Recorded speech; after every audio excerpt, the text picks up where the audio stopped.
Hey everybody, welcome back. Succelsior TV, Episode 3. This is your host, Jeff Gagne. Fired up to get going. Law 3 in the Go-Giver. The Law of Influence. This one, I am going to get right up in your face. You absolutely need to read this book. The authors do a much better job than I'm going to do with this law.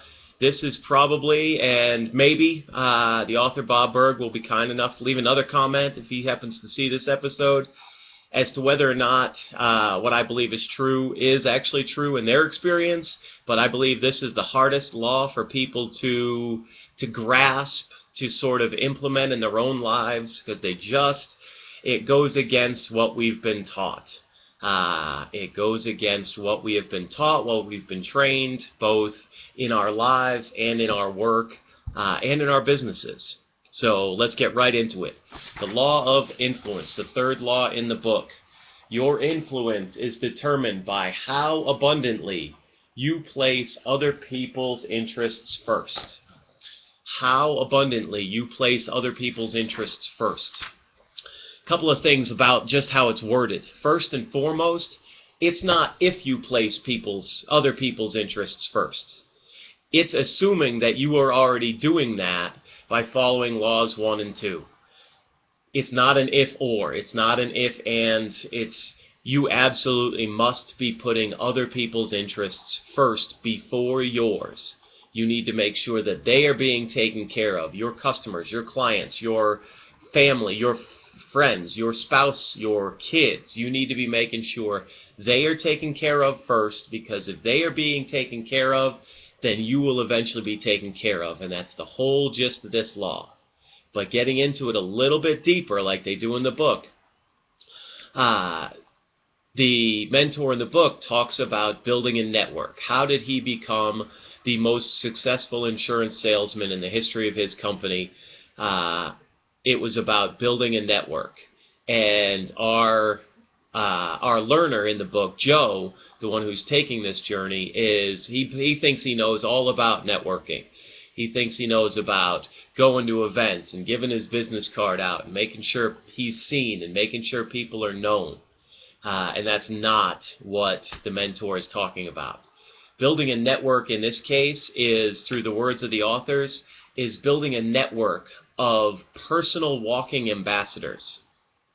A whole group of people, a whole parade of people behind you, whom, when they are talking to all of the people in their circle, they will recommend you, that they have your name on their lips for whatever it is that you are doing.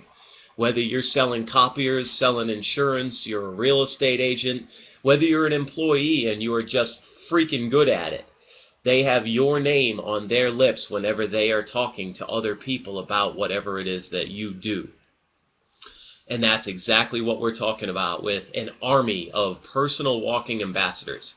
Not necessarily a network of people who are your customers, who buy things from you, who are your clients or become your clients, but people who know you, who know exactly who you are. And we'll get a little more into that tomorrow with the next episode, because that'll probably actually happen today, with authenticity. Having an army of personal walking ambassadors talking about you, knowing what you do, knowing who you are, and that they can trust you and your product or service and your personal brand, which is exactly what this is. This is building a personal brand of who you are, whether you're a business person or whether you're an employee. Your personal brand is who you are, what people think of when they think of you.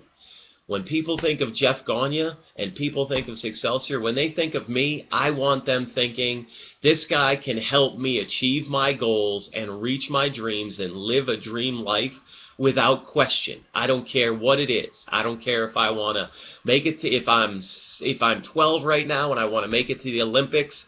I don't care if I'm 42 and I want to make a switch out of being an employee and jumping into a new business. Jeff is the guy that can help me do that.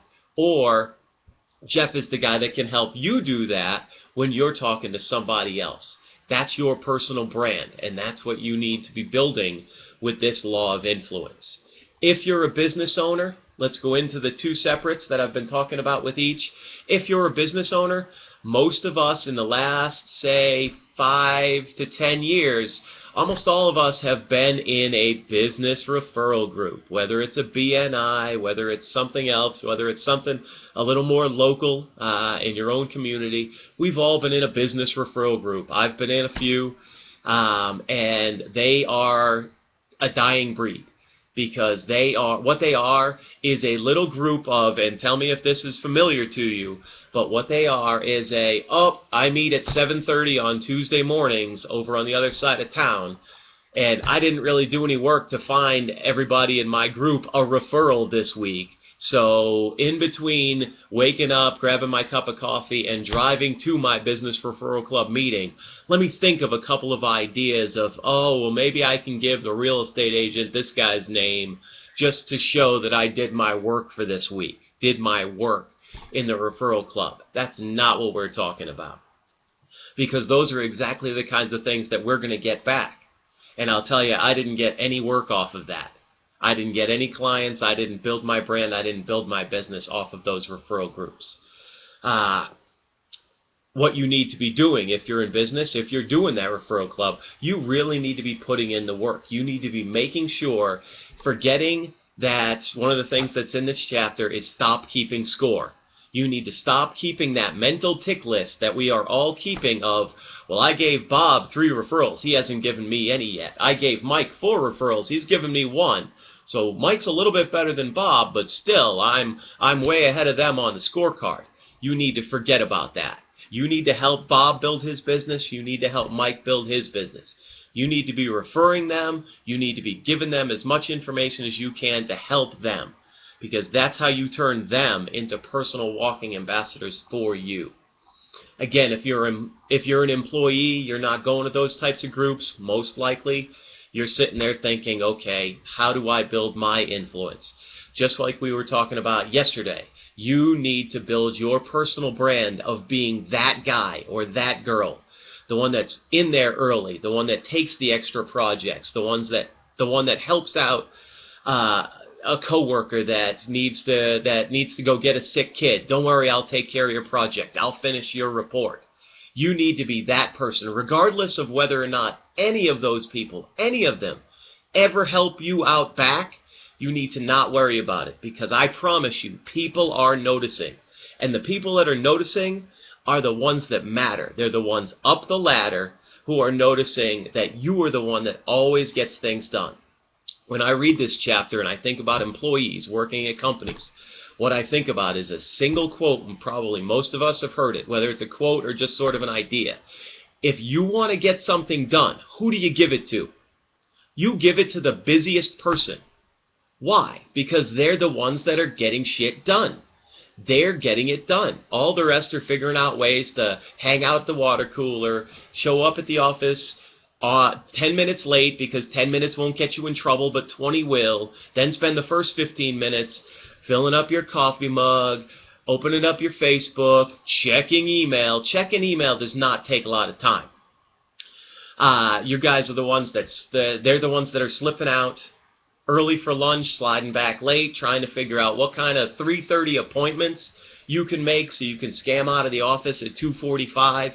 Those are not the people that get the promotions, that get the raises, that get noticed, that have influence and generate a whole army of personal walking ambassadors. You need to start being that employee that does everything way above the job description, like I talked about yesterday.